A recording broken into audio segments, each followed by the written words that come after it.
नमस्कार. म्युझिक ट्रॅकमध्ये मी मधुराणी आपल्या सगळ्यांचं मनापासून स्वागत करते.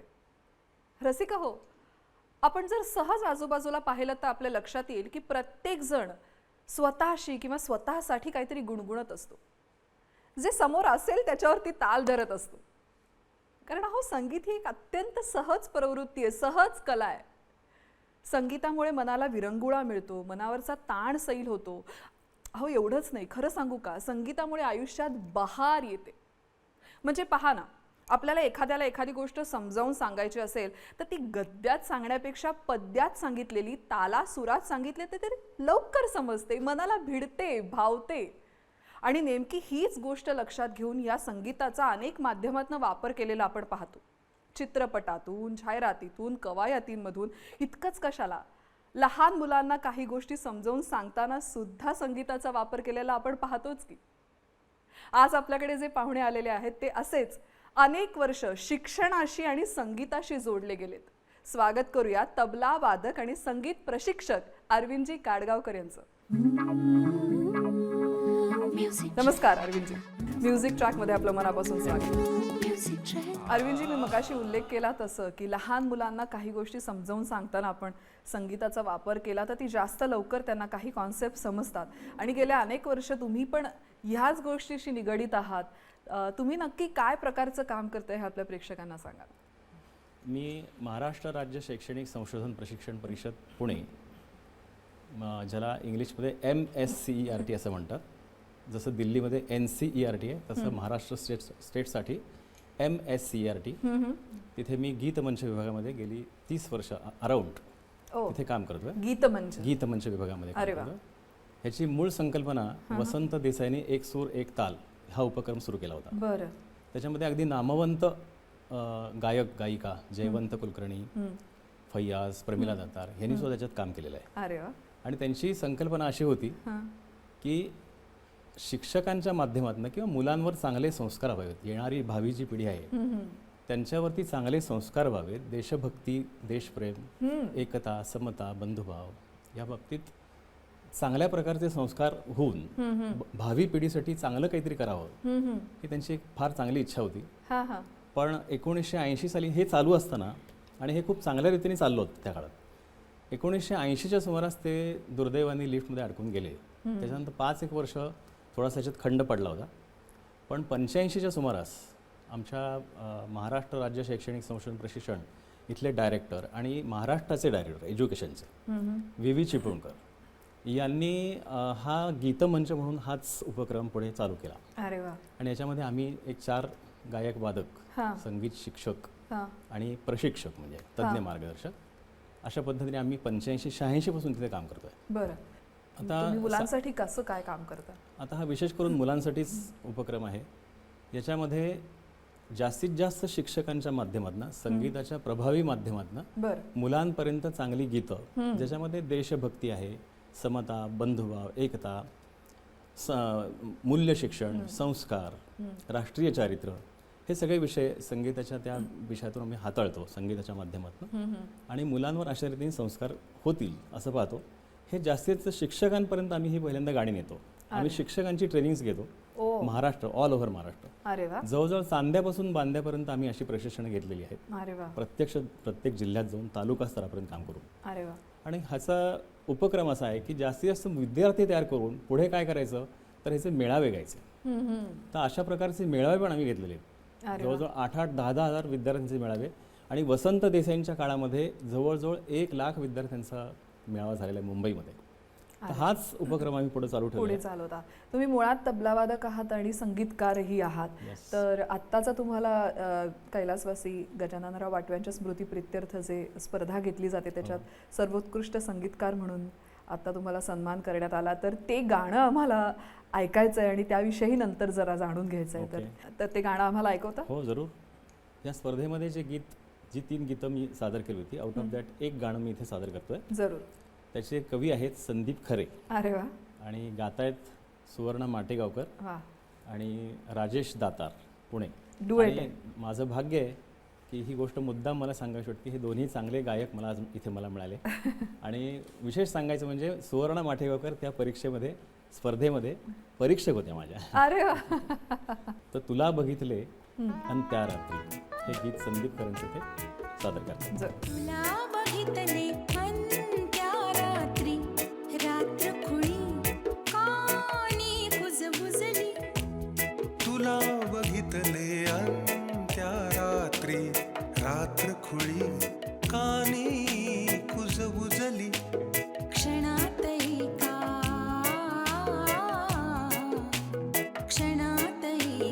रात राणीची लक्ष दळे बेभान उमलली उमलली उमलली तुझ्यामुळे तुझ्यामुळे तुझ्यामुळे तुझ्यामुळे मनात घुमला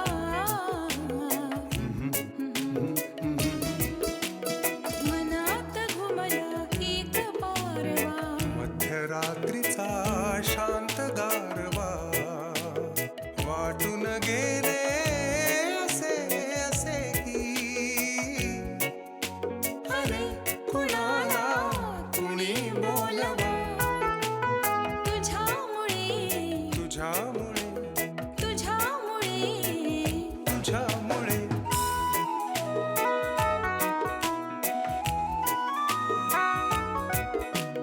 तुझ्यामुळे कळले की ऐसे घनरंगित से झुलता येते तुझ्यामुळे कळले की ऐसे घनरंगीत से झुलता येते पाताळातून बुडता येते ताऱ्यांचे गुज खुडता येते कधी न केले कुणी न केले असे काहीसे करता येते जगताना कळले पहिल्यांदा जगताना कळले पहिल्यांदा की दुसऱ्यास्तव मरता येते तुझ्यामुळे तुझ्यामुळे तुझ्यामुळे तुझ्यामुळे